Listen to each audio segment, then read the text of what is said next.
엔비디아의 실적 발표가 있었죠. 이번 분기 엔비디아의 매출은 예상치를 살짝 넘긴 467억 달러로 발표됐습니다.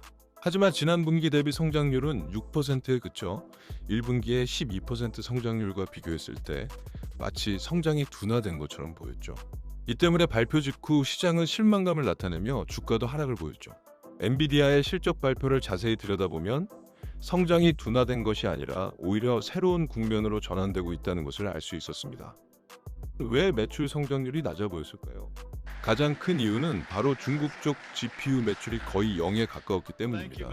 지난 7월 말부터 중국으로의 H20 칩 판매 라이선스 심사가 시작됐지만 아직은 출하로 이어진 건이 없다고 엔비디아 측이 직접 밝혔습니다. 게다가 엔비디아가 H100, H200을 넘어 GB300 플랫폼으로 생산 라인을 전환하는 과정이 있었기 때문에 몇 주간의 공장 개조 기간이 분기 매출 인식 타이밍에 영향을 미친 것으로 보입니다. 정리하자면 엔비디아의 성장률이 낮아 보였던 건 수요가 줄어서가 아니라 중국 규제와 생산 라인 전환이라는 일시적인 요인 때문이라고 보는 것이 맞는 것이죠. 엔비디아의 멈추지 않는 수요와 가속화되는 미래는 여전합니다. 엔비디아의 성장세가 여전히 강력하다는 것을 어떻게 알 수 있을까요?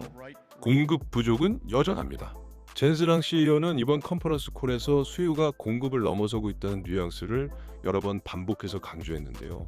H100과 H200 칩은 모두 완판됐고 차세대 GB300 플랫폼도 주당 1000대씩 생산하며 공급량을 계속 늘려야 할 만큼 수요가 엄청나다고 밝혔는데 이것을 보면 엔비디아가 성장이 둔화될 것이라고 보기에는 굉장히 어려울 것 같습니다. 3분기 가이던스는 더더욱 기대를 하게 만들었는데요. 엔비디아는 3분기 매출 전망을 540억 달러로 제시했습니다. 이는 2분기 대비 15% 성장이라는 놀라운 수치죠. 더욱 놀라운 것은 이 가이던스에 중국 매출이 전혀 반영되지 않았다는 점입니다. 만약 라이선스 불확실성이 해소되어 H20 칩 판매가 가능해진다면 3분기 매출은 추가로 20억 달러에서 50억 달러 더 늘어날 수 있다고 밝혔습니다. 그랬을 경우 성장률은 19.8%에서 최대 26.2%까지 치솟게 됩니다. 현재 시가총액이 4조 달러에 달하는 전 세계 1위 거대 기업이 분기별로 20% 가까이 성장한다는 것은 정말 이례적이고 말 그대로 미친 수치입니다. 이는 가속 성장주의 대표인 팔란티어를 훨씬 상회하는 수치입니다. 젠스낭 CEO가 강조하는 것은 단순히 GPU 판매가 아니었는데요. 그는 GPU 이후 엔비디아의 새로운 핵심 성장 동력 AI 시장의 다음 단계를 선점하기 위한 세 가지 핵심 동력을 명확히 제시하기도 했습니다. 첫 번째는 네트워킹의 폭발적 성장인데요. 네트워킹 솔루션 매출은 지난 분기 대비 2배 가까이 성장했습니다. 앞으로 AI는 단일 칩을 넘어 수백 개의 칩과 서버를 엮어 거대한 클러스터를 구축하는 방식으로 발전할 겁니다. 엔비디아는 이 연결에 필요한 네트워킹 솔루션 시장에서도 독보적인 경쟁력을 보여주고 있습니다. AI의 두뇌뿐만 아니라 신경망까지 전체 생태계를 장악하고 있는 셈입니다. 두 번째는 로보틱스 시대의 개막입니다. 엔비디아는 이제 AI의 영역이 단순히 소프트웨어에 머무는 것이 아니라 물리적인 로봇의 영역으로 확장되고 있다고 강조했습니다.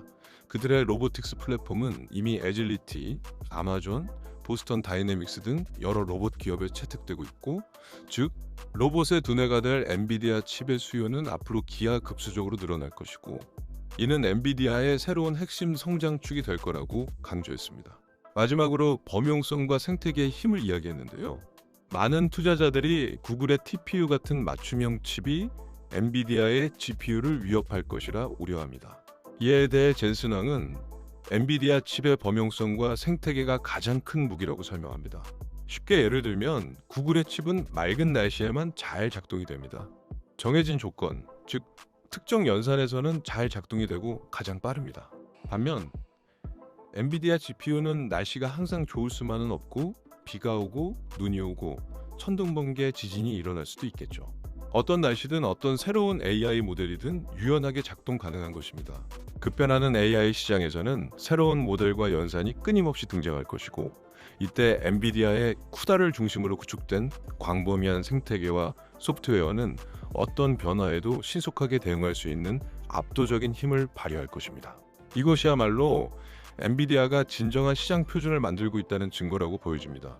결론적으로 저는 이번 내용을 보면서 드는 생각은 실망한 시장에서 주가 하락은 있었지만 오히려 앞으로가 더 기대가 됐습니다. 이번 엔비디아 실적 발표는 단기적인 중국 리스크와 생산 전환이라는 잡음이 있었지만 그 뒤에는 폭발적인 수요, 네트워킹과 로보틱스 같은 새로운 성장 동력, 그리고 절대적인 생태계의 힘이 숨겨져 있습니다. 엔비디아는 AI 시장의 다음 단계를 선점하기 위한 준비를 이미 마쳤으며 앞으로 그들의 성장은 더욱 가속화될 것으로 보입니다. 투자자 입장에서 올해보다 내년, 내년보다 내후년이 더 기대되는 이유가 바로 여기에 있는 것 같습니다. 오늘도 시청해주셔서 감사합니다.